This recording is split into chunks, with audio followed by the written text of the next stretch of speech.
Hello दोस्तों, मैं हूं Kashdeep Verma. Hindi voice YouTube channel में आपका स्वागत है। दोस्तों, आज के इस वीडियो में हम लोग दिल्ली सल्तनत के अंतर्गत खिलजी वंश की स्थापना के बारे में पढ़ेंगे और इससे पहले हम लोगों ने बलबनी वंश के बारे में पढ़ा था। तो चलिए आज का वीडियो स्टार्ट करते हैं। देखिए, दिल्ली सल्तनत में खिलजी वंश के पहले शासक था बलबनी वंश का। बलबनी वंश का शासन था दिल्ली सल्तनत में खिलजी वंश के पहले। देखिए, बलबनी वंश के अंतिम शासक हुए हैं कैकुबाद और क्यूमर्स। कैकुबाद के अंगरक्षक थे जलालुद्दीन खिलजी। कैकुबाद जो कि बलबनी वंश के शासक हैं, इनके अंगरक्षक थे जलालुद्दीन खिलजी।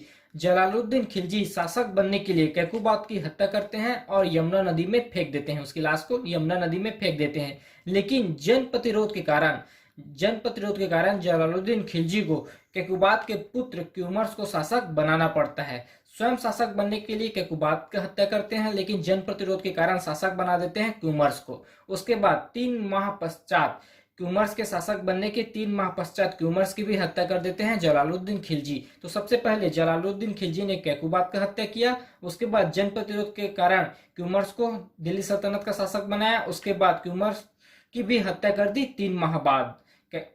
उसके शासक बनने के 3 माह बाद क्यूमर्स की भी हत्या कर दी और दिल्ली सल्तनत में खिलजी वंश का स्थापना किया जलालुद्दीन खिलजी ने क्यूमर्स की हत्या करने के बाद। देखिए, दिल्ली सल्तनत में खिलजी वंश का शासनकाल माना जाता है 1290 ईस्वी से 1320 ईस्वी तक और इसमें शासक हुए हैं जलालुद्दीन खिलजी, जिसका शासनकाल था 1290 ईस्वी से 1296 ईस्वी तक।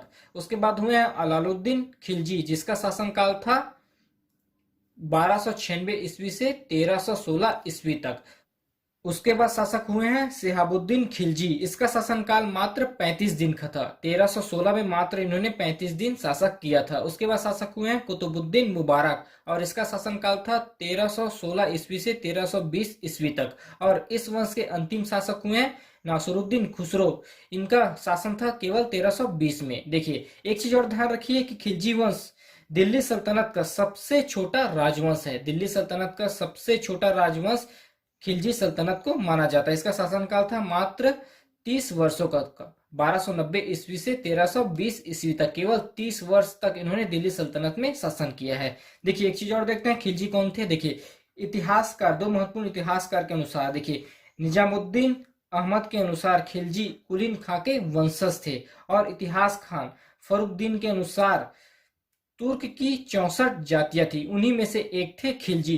तो ये 2 महत्वपूर्ण तथ्य दिए गए हैं इतिहासकार के अनुसार। पहला था निजामुद्दीन अहमद के अनुसार, इसके अनुसार खिलजी कुलीन खां के वंशज थे और फखरुद्दीन के अनुसार तुर्क की 64 जातियां थी, इन्हीं जातियों में से खिलजी एक थे। तो 2 महत्वपूर्ण तथ्य दिए गए हैं खिलजियों के बारे में। तो इस पार्ट में हम लोगों ने देखा खिलजी वंश की स्थापना। नेक्स्ट पार्ट में हम लोग जलालुद्दीन खिलजी के बारे में पढ़ेंगे। अभी के लिए इतना ही, धन्यवाद।